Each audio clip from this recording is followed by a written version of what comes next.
जिंदगी बड़ी है मुझसे भी, अब इस घर में रहकर मुझे वहशत होती है। फिक्र कहाँ से आ गया? मेरा गुजरा हुआ कल थे, जो हुए कल को याद करके आज बर्बाद नहीं किया जाता। बदला मुझसे ले गया है वो का सोतेला बेटा, इज्जत के साथ खेल गया है वो। खुदागवार ड्रामे की आने वाले एक साथ में जैसे कि अब आप लोग देखने जा रहे हैं कि यहाँ पर शीनी जिसे लगता है कि वो अपने मकसद में कामयाब हो गई, सुफियान को बदगुमान कर दिया अब उसने इस जायशा के हवाले से। लेकिन अब जायशा भी सुफियान से ये सब कुछ की उम्मीद नहीं रखती थी। वो चाहती थी कि सुफियान उस पर भरोसा करे, लेकिन आखिर किस बुनियाद पर? क्योंकि यहाँ पर तो अब जितनी गलती सुफियान की उससे कहीं ज़्यादा बड़ी गलती तो इस जायशा की। जायशा को सच बता देना चाहिए था, उसके बाद जो होता देखा जाता। लेकिन यहाँ पर अब ताया जान है जो कि चाहते हैं कि किसी न किसी तरह जायशा और सुफियान इन दोनों की शादी हो जाए। लेकिन यहाँ पर जायशा खुद ही शादी से इनकार करना चाहती है।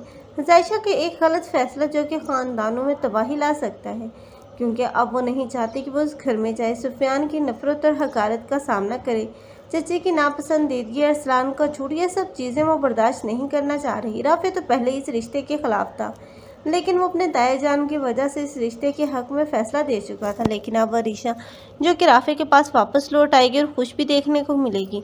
अब अरीशा का बदला हुआ रवैया देखकर राफे भी उससे मोहब्बत करने पर मजबूर हो ही जाएगा और राफे को भी अरीशा की आदत हो ही जाएगी। ये दोनों एक साथ खुशी देखने को मिलेंगे। लेकिन अब अरीशा की हंसी बस्ती ज़िंदगी में भी जहर घोलने वाली उसी की अपनी माँ होगी, क्योंकि अब शीनी जो कि अपने बेटों को खुश नहीं देख सकती तो वो अपनी बेटी को क्या ही खुश देखेगी। वो तो अपनी बेटी की भी खुशियाँ उनसे छीन लेगी। तब यही अरीशा होगी जो कि चीख चीख कर बताएगी सबको कि उसकी माँ के क्या कारनामे हैं। जब उसकी माँ का सच उसके बाप के सामने आएगा तो उसे तलाक हो जाएगी। शीरीन जो कि दूसरों के घर उजाड़ रही थी, आखिर मकाफात अमल भी कोई चीज़ है, सभी कुछ उसकी तरफ पलट कर आएगा तभी उसे एहसास होगा।